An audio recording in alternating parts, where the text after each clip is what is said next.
Hello friends, welcome to Vivi's Kitchen. இன்னைக்கு நம்ம சேனல்ல கிறிஸ்பியான புடலங்காய் 65 எப்படி செய்யறதுன்னு பார்க்கலாம். அதுக்கான தேவையான பொருள்லாம் ஃபர்ஸ்ட் சொல்லிடுறேன். இந்த சைஸ் புடலங்காய் எடுத்து வச்சிருக்கேன். 1/2 டீஸ்பூன் ரவா எடுத்து வச்சிருக்கேன். 1/2 டீஸ்பூன் பஜ்ஜி மாவு எடுத்து வச்சிருக்கேன். 3 டீஸ்பூன் கார்ன்ஃப்ளவர் மாவு எடுத்து வச்சிருக்கேன். 2 டீஸ்பூன் இஞ்சி பூண்டு பேஸ்ட் எடுத்து வச்சிருக்கேன். 1/2 டீஸ்பூன் 65 பவுடர் எடுத்து வச்சிருக்கேன். 1/2 டீஸ்பூன் மைதா எடுத்து வச்சிருக்கேன்.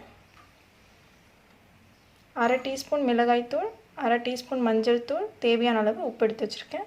ஃபர்ஸ்ட் நம்ம புடலங்காய்க்கு மேலே உள்ள ஒயிட் லேயர்ஸ் ரிமூவ் பண்ணிக்கலாம். அதுக்கு இந்த மாதிரி ஒரு கிளாஸோட கார்னர் வச்சு இப்படி பண்ணிங்கன்னா வந்துடும்.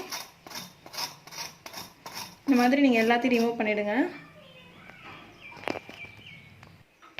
இப்போது நம்ம எல்லா ஒயிட் லேயர்ஸையும் எடுத்தாச்சு. ஃபஸ்ட் நம்ம இந்த கார்னர் 2 சைடையும் இந்த மாதிரி கட் பண்ணிக்கலாம்.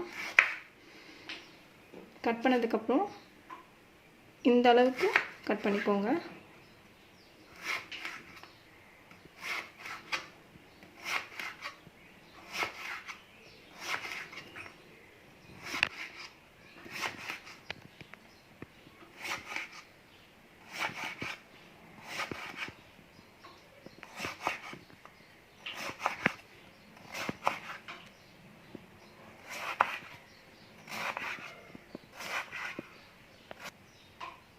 இப்போது இதுக்கு சென்டராக உள்ள ஒயிட் பார்ட் எல்லாத்தையும் ரிமூவ் பண்ணிடலாம்.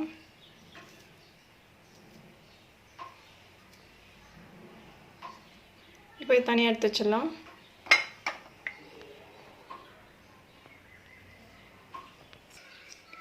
இந்த மாதிரி கட் பண்ணி வச்சுருந்த எல்லா புடலங்காயும் இந்த மாதிரி சென்டரில் உள்ள ஒயிட் பார்ட்லாம் எடுத்து தனியாக வச்சுக்கோங்க. இப்போது இந்த மாதிரி ஒரு அகலமான பாத்திரம் எடுத்து வச்சுக்கோங்க. அதில் கார்ன்ஃப்ளவர் மாவு சேர்த்துடலாம். ஃபஸ்ட்டு நெக்ஸ்ட்டு ரவா சேர்த்துக்கோங்க. பஜ்ஜி மாவு சேர்த்துக்கோங்க. மைதா சேர்த்துக்கோங்க. 65 பவுடர் சேர்த்துக்கிறேன். நம்ம எடுத்து வச்சுருந்த மிளகாய் தூள், மஞ்சள் தூள், உப்பு சேர்த்துடலாம். இப்போது இந்த ட்ரை இன்க்ரீடியன்ஸ் எல்லாத்தையும் நல்லா மிக்ஸ் பண்ணிக்கோங்க. அப்போ தான் வந்து எல்லா மசாலாவும் நல்லா ஸ்ப்ரெட் ஆகும். இப்போ நம்ம எடுத்து வச்சுருந்தா இஞ்சி பூண்டு பேஸ்ட் சேர்த்துடலாம். சேர்த்துட்டு கொஞ்சம் கொஞ்சமாக தண்ணி சேர்த்து மிக்ஸ் பண்ணுங்கள். நல்லா பேஸ்ட் மாதிரி ரெடி பண்ணிக்கோங்க. ரொம்ப தண்ணி ஆகிடக்கூடாது.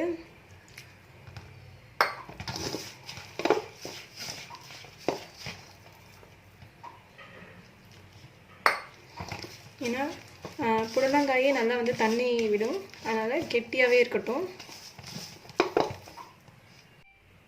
இப்போது இந்த அளவுக்கு திக்காக பிசைஞ்சு வச்சுக்கோங்க. நம்ம ஏற்கனவே கட் பண்ணி வச்சுருந்த புடலங்காய் இதில் சேர்த்துடலாம்.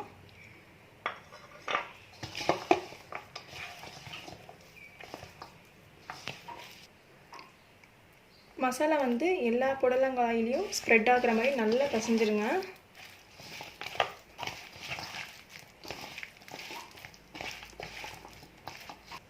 இப்போ இதை நல்லா மிக்ஸ் பண்ணியாச்சு. கரெக்டாக 1 hour மூடி போட்டு நல்லா ஊற வச்சுருங்க. அப்போ தான் மசாலாலாம் நல்லா சோக் ஆகி சூப்பராக வரும். இப்போது கரெக்டாக 1 hour ஆகிடுச்சு. நம்ம அதை ஓப்பன் பண்ணி பார்த்துடலாம். பாருங்கள், புடலங்காய் நல்லா தண்ணி விட்டுருக்கு. இப்போ மறுபடியும் இதை நல்லா மிக்ஸ் பண்ணிக்கலாம். நம்ம வந்து ஃபஸ்ட்டு எவ்வளோ ட்ரையாக பிசைஞ்சு வச்சுருந்தோம். இப்போ பாருங்கள் எவ்வளோ நல்லா தண்ணி விட்டுருக்கு. அதனால தான் நான் சொன்னேன் கம்மியாக ஊற்றணும் தண்ணின்னு சொல்லிட்டு. இப்போ நம்ம இதை எண்ணெயில் போட்டு நல்லா பொரிச்சு எடுத்துக்கலாம்.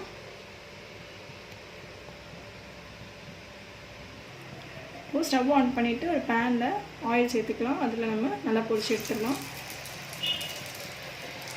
நீங்கள் பொரிச்சு எடுக்கும் போது மீடியம் ஃப்ளேம் வச்சுக்கோங்க. அதேமாதிரி ஒன்று ஒன்றா பொரிச்சு எடுத்துக்கோங்க. மொத்தமாக போட்டிங்க அப்படின்னா நல்லா வந்து ஃப்ரை ஆகாது.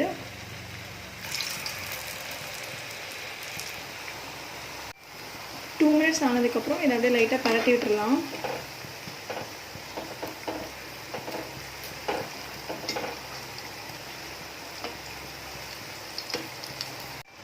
மீடியம் ஃப்ளேமில் 2 சைடும் நல்லா ஃப்ரை பண்ணிக்கோங்க.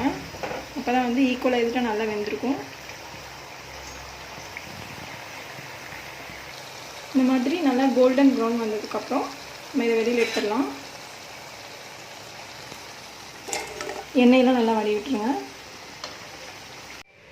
பாருங்கள் ஃப்ரெண்ட்ஸ், இப்போ நமக்கு கிறிஸ்பியான புடலங்காய் 65 சூப்பராக தயாராகிடுச்சு. இது குழந்தைங்களாம் இது வந்து புடலங்காய்னே தெரியாத மாதிரி அந்தளவுக்கு சூப்பராக விரும்பி சாப்பிடுவாங்க. இதை நீங்கள் வீட்டில் கண்டிப்பாக ட்ரை பண்ணி பாருங்கள்.